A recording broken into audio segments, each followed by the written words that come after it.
Vamos a trabajar el concepto de matrices. Una matriz es un arreglo rectangular de números compuestos por renglones y columnas. Vamos a ver aquí la matriz A. Se encierran entre corchetes y siempre se denotan con letras mayúsculas. Esta matriz A va a tener elementos A minúscula y cada uno de ellos van a estar identificados por el renglón y columna donde se encuentran. Entonces este elemento está en el renglón 1 y columna 1 va a ser A sub 1, 1. El siguiente va a ser A, está en el renglón 1, columna 2 va a ser A sub 1, 2.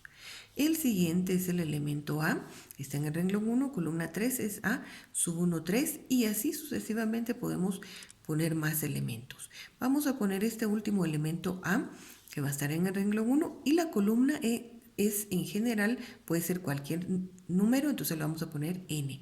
Va a ser A sub 1, N. Ya tenemos el primer renglón. Veamos el segundo renglón.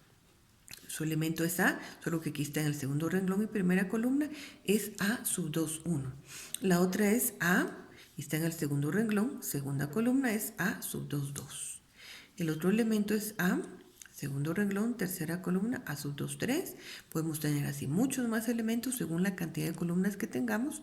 Y aquí vamos a tener es A sub 2, que es el renglón, y N es esta última columna. Luego podemos tener muchos más renglones. Vamos a ir a un último renglón que es A.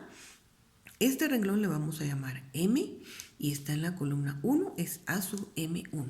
El siguiente elemento es A sub M2, el otro A sub M3 y así sucesivamente hasta A sub M y aquí la columna es N. Nuestro último elemento es A sub MN. Cerramos corchetes y tenemos una matriz.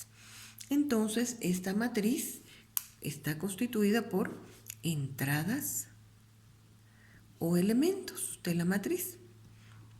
Son todos y cada uno de esos componentes que están adentro. Esta matriz también A la podemos expresar de esta manera. Sus elementos son A minúscula, sub I, J, para ponerlos en general y no poner cada uno de los elementos que tiene. Esta I se refiere a el renglón y la J se refiere a la columna donde está cada elemento. Entonces, cada elemento está en un renglón y en una columna específica. Aquí IJ es en general y nos está refiriendo al renglón y a la columna de cada elemento. De esta forma también podemos expresar una matriz. Veamos un ejemplo de una matriz. Se llama A minúscula, siempre se denotan con mayúscula, las vamos a encerrar entre corchetes y tiene estos elementos. Primer renglón 2, 7, 4, segundo renglón 6, 8, 3, cerramos el corchete y ya tenemos nuestra matriz. Esta matriz veamos cuál es el tamaño. Tamaño de la matriz A. ¿Cuántos renglones tiene? 1, 2. Entonces va a ser 2 por, siempre es por, va a quedar indicado cuántas columnas. 1, 2, 3. Entonces tiene 3.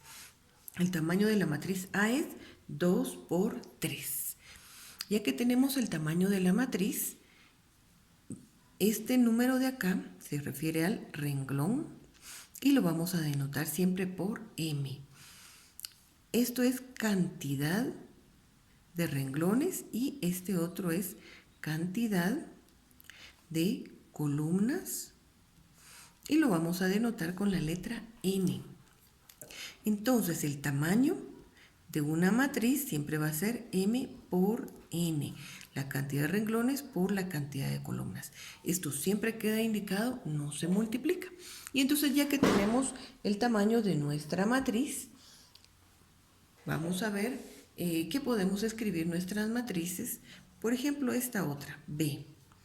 Igual, entonces como es B mayúscula, sus elementos son B minúscula, sub I, J. Si la matriz se llamara C, entonces en minúsculas son sus elementos sub IJ entre corchetes. Aquí nos está hablando que es una matriz. Si se llamara K mayúscula nuestra matriz, entonces entre corchetes K minúscula sub IJ es esta matriz. Y si nuestra matriz se llamara M, entonces entre corchetes M minúscula sub IJ serían los elementos de nuestra matriz. Hay otra forma en la cual también podemos denotar matrices. Por ejemplo, si fuera nuestra matriz A, entonces las entradas o elementos las podemos denotar por las letras del alfabeto. A, B, C, D, E, F. Una letra para cada entrada del alfabeto. Y también podemos trabajar así las matrices, escribirlas de esta manera. La cantidad de elementos de una matriz. Si queremos saber qué cantidad de elementos tiene, los contamos, pero es más práctico. Multiplicamos la cantidad de renglones por columnas, 2 por 3, en este caso 6, y esta es la cantidad de elementos. Aquí es un resultado único. Aquí siempre va a quedar indicado para darnos el tamaño de una matriz. Y tenemos ya repasado el concepto de matriz, que dijimos que es un arreglo rectangular de números que está compuesto por renglones y columnas. Lo vamos a tener siempre encerrado entre corchetes. Las denotamos con letra mayúscula y sus entradas o elementos van a ser con letra minúscula con el subíndice de la posición donde están. Este subíndice nos dice esa posición. Aquí al trabajar esta matriz, se dan cuenta, ya no pusimos los subíndices, pero es que esos ya nosotros los sabemos por la posición donde están. También vemos cómo calcular el tamaño de una matriz, la cantidad de elementos. Pueden tener diferentes nombres las matrices y otra forma en la cual también se pueden escribir las matrices.